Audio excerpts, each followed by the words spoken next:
Hi friends, क्या आप जानते हैं कि आप फाइनेंशियल इन्वेस्टमेंट करते हुए कुछ गलतियां करते हैं? क्या आप जानना चाहेंगे कि ऐसी 5 कौन सी बड़ी गलतियां हैं जो इन्वेस्टर अक्सर किया करते हैं? तो मेरे साथ आज ये वीडियो में एंड तक बने रहे और पूरा अगर वीडियो देखते हैं तो आपको समझ में आ जाएगा कि ऐसी कौन सी 5 बड़ी गलतियां हैं जो इन्वेस्टर्स नॉर्मली करते हैं। Friends, I am Shaishav Shah. मैं एक सर्टिफाइड फाइनेंशियल प्लानर हूं और एक मिशन पे चला हूं कि अगले 5 सालों में कम से कम 10,000 फैमिली को फाइनेंशियल फ्रीडम की ओर ले जा सकूं। पिछले 18 महीनों में मेरे साथ 60 ऐसी फैमिली जुड़ चुकी है जो आज फाइनेंशियल फ्रीडम की ओर मेरे साथ आगे बढ़ चुकी है।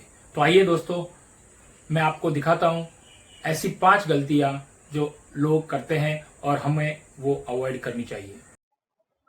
हमारी सबसे पहली गलती जो लोग ज्यादातर लोग करते हैं वो कोई फाइनेंशियल गोल सेट करते नहीं है। नो फाइनेंशियल गोल सेटिंग या वित्तीय लक्ष्य कोई लक्ष्य धारण नहीं करते।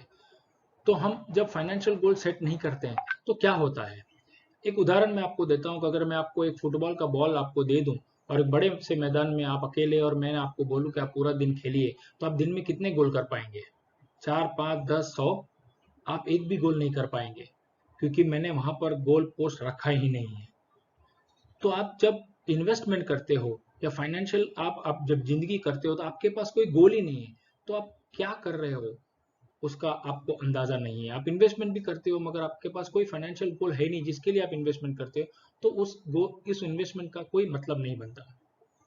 हमेशा फाइनेंशियल गोल को आपको आइडेंटिफाई करना है, आपको जानना जरूरी है कि आपके फाइनेंशियल गोल क्या है और आपको ये फाइनेंशियल गोल कब कब अटेंड करना है। हर एक फाइनेंशियल गोल की एक टाइमलाइन होती है। जैसे कि आपका फाइनेंशियल गोल, उदाहरण के तौर पे मैं ले लूं तो आपके बच्चे का education is a financial goal जो आपको 3 साल के अंदर पैसा चाहिए, मगर उसी बच्चे का जब शादी करना है तो 10 साल के बाद में पैसा चाहिए। तो आपका जो 3 साल के अंदर जो आपको पैसा चाहिए और 10 साल के बाद में पैसा चाहिए, वो दोनों गोल के लिए इन्वेस्टमेंट सेम नहीं हो सकता है। और ये ज्यादातर लोग इसी गलती को फॉलो करते हैं कि हम इन्वेस्टमेंट करते हैं मगर हम इन्वेस्टमेंट किस गोल के लिए करते हैं और कौन सी अवधि के लिए करते हैं वही लोग डिसाइड नहीं कर पाते हैं। हमेशा हमको जो भी हमारे फाइनेंशियल गोल हो उसको 3 बकेट में डिस्ट्रीब्यूट करना चाहिए: short term goal, medium term goal और लॉन्ग टर्म गोल। आज से लेके 5 साल के अंदर आपको जो भी पैसा चाहिए उसको आप शॉर्ट टर्म गोल कह सकते हैं। 5 साल के 10 साल के अंदर जो आपको पैसा चाहिए उसको मीडियम टर्म कह सकते हैं और 10 साल के ऊपर जो पैसा चाहिए उसे आप लॉन्ग टर्म कर सकते हैं। और वही 3 bucket short term, medium term और लॉन्ग टर्म गोल के लिए प्रोडक्ट अलग अलग होने चाहिए। दूसरा सबसे बड़ा मिस्टेक जो लोग करते हैं, बजटिंग। हम हमेशा कभी भी हम जो महीने का हमारे पास जो आमदनी है उसमें कोई बजटिंग नहीं करते हैं, ना कोई खर्चा बजटिंग के हिसाब से करते हैं। तो एक थंब रूल के हिसाब से आपको 20, 50 या 30 का रूल अप्लाई करना चाहिए कि जो भी आपके महीने की आमदनी हो उसका 20% आपको सेव करना चाहिए या इन्वेस्ट करना चाहिए। 50% आप अपने जो महीने के जो रेगुलर खर्चे हैं उसमें करिए और 30% जो पैसा है उसी में से आप ईएमआई लीजिए या आप गाड़ी लेना है, जो भी लेना है वो ले सकते हैं। मगर 20% आपका मिनिमम महीने का इन्वेस्टमेंट होना ही चाहिए। अगर मैं आपको बोलूं कि आपके जो भी एक्सपेंसेस हो, महीने के जो भी खर्चे हो, उसे अगर एक कागज पे या शीट पे लिखें और 2 कॉलम बनाए, एक जगह पे नीड बेस, एक जगह पे वांट बेस। नीड बेस मतलब ये जो खर्चे हैं जो आपके जिंदगी के जरूरी खर्चे हैं, और वांट बेस खर्चे जो आप अपनी आनंद के लिए या अपने फैसिलिटी के लिए जो खर्चा करते हैं। अगर आप दोनों में अगर खर्चा आप बांटते हो तो आप यकीन नहीं मानेंगे, आपका वांट बेस खर्चा जो आपके फिजूल खर्चे हैं उसका लिस्ट हमेशा नीड बेस से ज्यादा होगा। तो मैं ये सजेस्ट करूंगा कि जो भी आपके वांट बेस के खर्चे हो उसमें आप 50% का भी कमी करें और वो 50% आप इन्वेस्टमेंट मिनिमम 1 साल के लिए भी शुरू करें हर महीने, तो आपको ये इन्वेस्टमेंट का साइकिल बन जाएगा। एक और इम्पॉर्टेंट बात है, हम ज्यादातर लोग क्रेडिट कार्ड यूज करते हैं, तो मैं ये सजेस्ट करूंगा आप क्रेडिट कार्ड को मिनिमाइज यूज करें या स्टॉप कर ले यूज करना, क्योंकि क्रेडिट कार्ड एक ऐसा ट्रैप है जिससे आप ना चाहते हुए भी ज्यादा खर्चा कर लेते हैं। तीसरा सबसे बड़ा गलती जो लोग करते हैं वो है wrong product selection and no review. गलत प्रोडक्ट सिलेक्ट कर लेते हैं और प्रोडक्ट सिलेक्ट करने के बाद में उसका रिव्यू भी नहीं करते हैं। Too much of exposure and liquid asset. हम आज की तारीख में, मैं करीब 2 साल से लोगों को मिलता हूं तो जानता हूं कि 90% लोगों के पास जो इन्वेस्टमेंट है उसमें से जो भी इन्वेस्टमेंट है उसका 60 या 70% इन्वेस्टमेंट उनका रियल एस्टेट की तरफ है।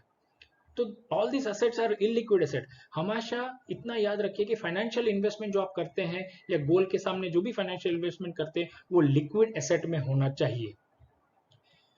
आप इक्विटी खरीदते हैं, लोग शॉर्ट टर्म गोल, जैसे मैंने आपको ऊपर बताया कि 0 से 5 साल के अंदर आपको जो शॉर्ट टर्म गोल है उसके वो गोल के लिए आप अगर इन्वेस्ट करते हैं वो गोल के लिए, तो आप कभी भी इक्विटी में इन्वेस्ट नहीं करना चाहिए। मगर आज की तारीख में जितने भी लोग इन्वेस्ट करते हैं वो इन्वेस्टमेंट ऐसा करते हैं कि हमने इक्विटी में पैसा लगा लिया और 2 साल के पास में मुझे पैसा चाहिए, तो ये तो मार्केट टूट गया और वहां पर मुझे नुकसान हो गया। तो अक्सर मार्केट को बुरा भला कहने से लोगों का पैसा नहीं बनता है। अगर हम फाइनेंशियल गोल सेट करके उसके टाइमलाइन के हिसाब से अगर इन्वेस्टमेंट करें तो कभी भी हम गलत नहीं हो सकते। मगर हाँ, इसमें जो भी इन्वेस्टमेंट आप करते हो उसको पीरियोडिकली रिव्यू करना बहुत जरूरी है। हम इक्विटी में पैसा लगाएं या रियल एस्टेट में पैसा लगाएं या गोल्ड में पैसा लगाएं, उसको साल में मिनिमम 2 बार आपको रिव्यू करना चाहिए कि जो हमने पैसा जहां लगाया है, क्या हमने वो सही पैसा लगाया है, वो प्रोडक्ट जिसमें हमने लगाया वो परफॉर्म कर रहा है कि नहीं कर रहा है। अगर नहीं कर रहा है तो उसमें हमको निकलना चाहिए। तो review is very very important. Fourth सबसे बड़ी गलती लोग करते हैं जो है हर्ड मेंटालिटी या डू इट योरसेल्फ फीलिंग, झुंड मानसिकता।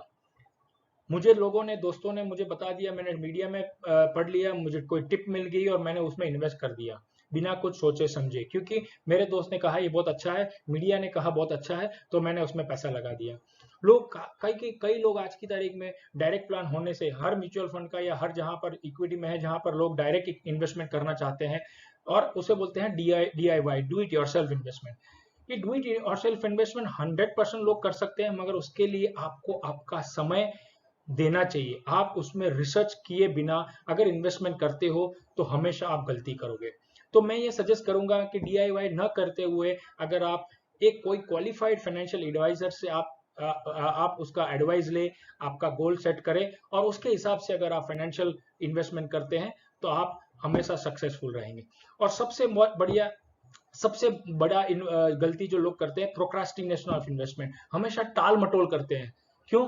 तो बोलते हैं कि मेरे पास आज पैसा नहीं है, जब मेरे पास पैसा आएगा तब मैं इन्वेस्ट करूंगा, या जब मार्केट इतना टूटा हुआ है, जब मार्केट ऊपर जाएगा तब मैं पैसा लगाऊंगा।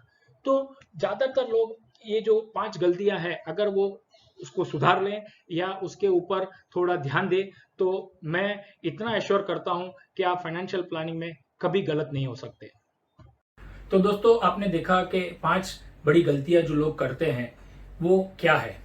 आप अगर ये गलतियां समझ ले और उसे सुधार ले तो मुझे विश्वास है कि आप अपने फाइनेंशियल प्लानिंग को ठीक से कर पाएंगे।